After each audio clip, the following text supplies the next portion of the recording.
का था जिसमें अनिल टाइगर की हत्या कर दी गई थी, जो कि 26 मार्च 2025 को हुआ था। उसमें भी जो दो महत्वपूर्ण शूटर थे, जिसका नाम अमन और रोहित था, उनको भी हमने अरेस्ट कर लिया था और न्यायिक हिरासत में भेज दिया गया था। इस केस में भी जो मेन कॉन्स्पिरेटर था या फिर षड्यंत्रकर्ता था, वो व्यक्ति था आपका अभिषेक कुमार उर्फ सूरज सिन्हा। रांची पुलिस को उस वक्त बड़ी सफलता मिली जब पुलिस ने सुपारी किलर अभिषेक सिन्हा को कोलकाता से गिरफ्तार किया है। जी हां, पुलिस ने लंबी तलाश के बाद कुख्यात किलर अभिषेक सिन्हा उर्फ सूरज को कोलकाता से गिरफ्तार किया है। इस गिरफ्तारी ने न सिर्फ भाजपा नेता अनिल टाइगर हत्याकांड का मुख्य आरोपी पकड़ा गया, बल्कि अन्य कई बड़े खुलासे भी निकलकर सामने आए हैं। रांची पुलिस की विशेष टीम ने कोलकाता में छापेमारी कर अभिषेक सिन्हा को गिरफ्तार किया। रांची के ग्रामीण एसपी गौरव गोस्वामी ने इसकी पुष्टि की है। सूरज पुलिस की नजरों से बचकर लगातार शहर बदल रहा था। गिरफ्तारी के बाद पता चला है कि 15 अक्टूबर 2025 को रांची के कटहल मोड़ के पास सीमेंट और छड़ के कारोबारी राधेश्याम साहू पर गोलीबारी करने वाला मुख्य शूटर भी सूरज ही था, यानी अभिषेक सिन्हा था। हमले में राधेश्याम गंभीर रूप से घायल हो गए थे। इस मामले में 20 लाख रुपए की सुपारी मिलने की बात कही जा रही है। पुलिस ने पहले इस कांड में एक आरोपी को गिरफ्तार किया था, लेकिन मुख्य शूटर सूरज फरार चल रहा था। उसके लिए विशेष एसआईटी का गठन किया गया था। यही नहीं, 26 मार्च 2025 को कांके थाना क्षेत्र के शिव मंदिर के पास होटल में बैठे भाजपा नेता अनिल महतो उर्फ अनिल टाइगर को अज्ञात हमलावरों ने गोली मारकर हत्या कर दी थी। इस मामले में पहले ही संदीप, अमन, रोहित वर्मा समेत 6 लोगों की गिरफ्तारी हो चुकी है। एसपी गौरव गोस्वामी की माने तो जमीन कारोबारी देवव्रत सहदेव ने अनिल टाइगर से जमीन को लेकर विवाद के चलते अभिषेक सिन्हा और सूरज को हायर किया था, यानी सुपारी दी थी। देवव्रत ने कोलकाता में बैठकर इस हत्या की साजिश रची। पैसे ट्रांसफर करने के अलावा जमीन बेचने के बाद मुनाफे में हिस्सेदारी का भी लालच दिया था। रांची जिला के दो चर्चित केस और जो बहुत महत्वपूर्ण केस भी थे। सबसे पहले जो केस नंबर जो नगड़ी का था, दलादली यूपी, जो हाल ही में हुआ था 15 अक्टूबर 2025 के आसपास। उसमें जो एक व्यक्ति हैं राधेश्याम साहू, उनके ऊपर 6 राउंड गोलियां बरसाई गई थी। उसमें जो दो शूटर थे हमारे, जिसका नाम, एक का नाम था चंदन और अविनाश, उन दोनों को हम लोगों ने अरेस्ट कर लिया था और उनको न्यायिक हिरासत में भेज दिया गया था। पर इसका जो मेन षड्यंत्रकर्ता था, जिसने पूरा षड्यंत्र रचा था, जिसका नाम था अभिषेक कुमार उर्फ सूरज सिन्हा, उसकी गिरफ्तारी भी हम लोग के द्वारा कर दी गई है।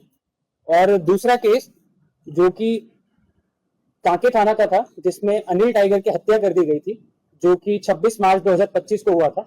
उसमें भी जो दो महत्वपूर्ण शूटर थे, जिसका नाम अमन और रोहित था, उनको भी हमने अरेस्ट कर लिया था और न्यायिक हिरासत में भेज दिया गया था।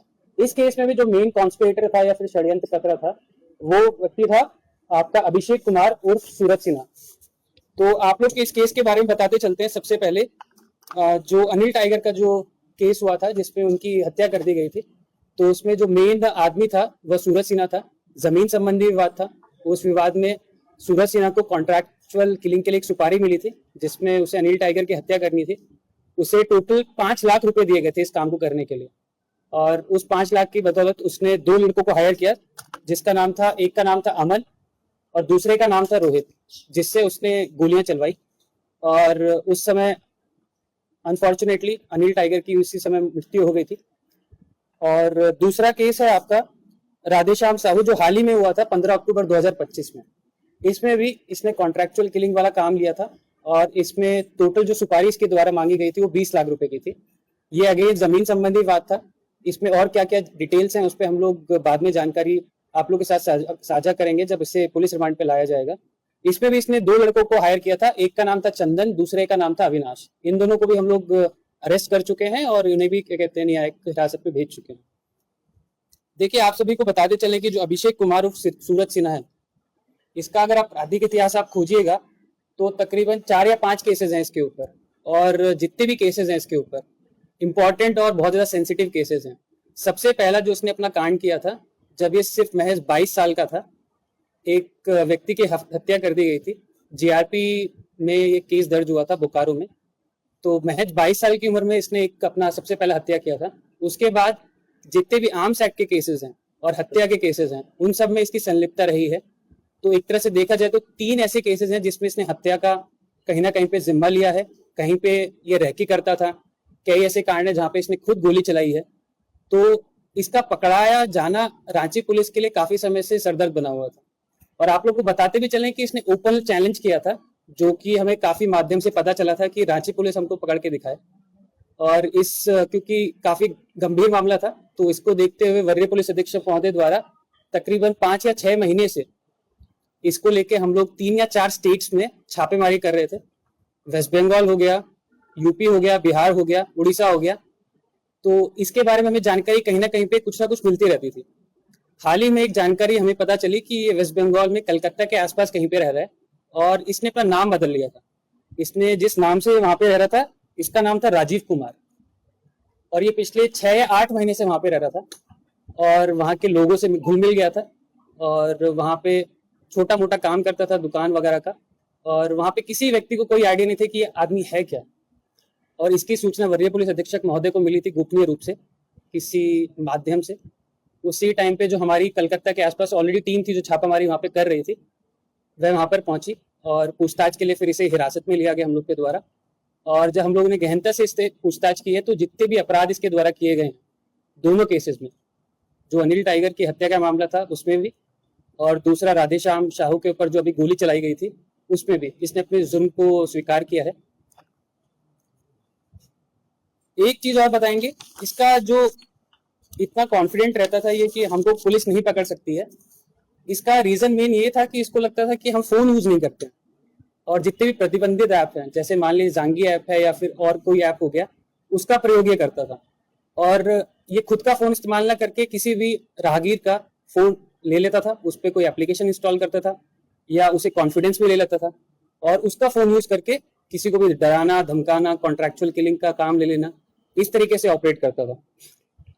और हम आप लोग को बताते चले कि जो दोनों केसेस है, हम लोग के पास में इनफ एविडेंस है, टेक्निकल एविडेंस भी है, फिजिकल एविडेंस भी है, और हम लोग इसको स्पीडी ट्रायल के लिए इस पे हम लोग पूरा पुश करेंगे और कड़ी से कड़ी इसको सजा दिलवाने का पूरा प्रयास करेंगे। इसके अलावा हम 24 घंटे के अंतराल में लिमिटेड पूछताछ इससे अभी तक कर पाए हैं। हम लोग का प्लान है कि इसे पुलिस रिमांड पे भी लिया जाए और इससे और पूछताछ की जाए कि इसके सहयोगी कौन है जो रांची में है या फिर आसपास जिला में है, जिन पर हमें निगरानी रखने की आवश्यकता है या फिर उन पर कार्रवाई करने की आवश्यकता है।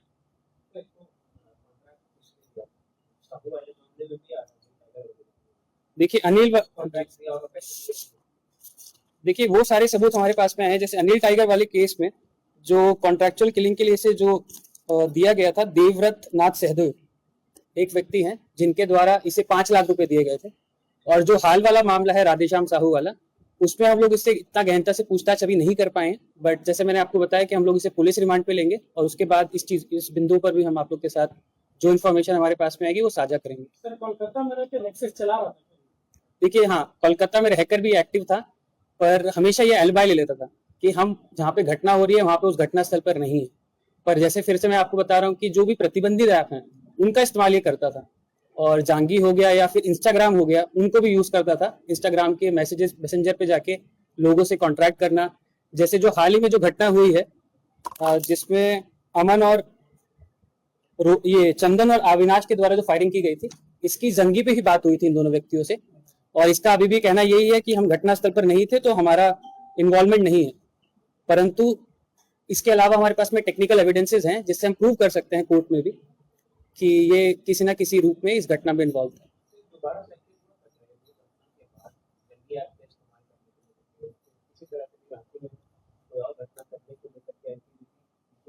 देखिए अभी तक जितना हम लोग टेक्निकली थोड़ा एग्जामिन कर पाए हैं उसमें डेफिनेटली इसका कहीं ना कहीं पे इन्वॉल्वमेंट है, और अगर ये पकड़ाया नहीं जाता तो कोई भी अप्रिय घटना सिर्फ रांची जिला ही नहीं, सीमावर्ती जिलाओं में भी कहीं पे भी कर सकता था। और पुलिस रिमांड पे लेने के बाद इस पे और हम लोग अच्छे से आपको ब्रीफ करेंगे। सूरज सिन्हा मूलतः रहने वाला कहाँ का और इसके परिवार से भी इस तरह की गतिविधियों में किसी का नाम पहले जुड़ा? देखिए रहने वाला मूलतः रांची का ही है, हरमू रोड के पास में इसका घर है, और वैसे इसके परिवार से हम लोगों ने उस तरीके से पूछताछ नहीं की है, वो भी हम लोग करेंगे। और परिवार के भी किसी व्यक्ति का अगर किसी भी रूप में कहीं पे इन्वॉल्वमेंट आता। रांची पुलिस अब दोनों मामलों में सूरत से विस्तृत पूछताछ कर रही है, आगे की साजिश का पता लगाने पर जुटी हुई है। इस गिरफ्तारी से रांची पुलिस का हौसला बुलंद है और कामयाबी भी मानी जा रही है। Bureau report HNN।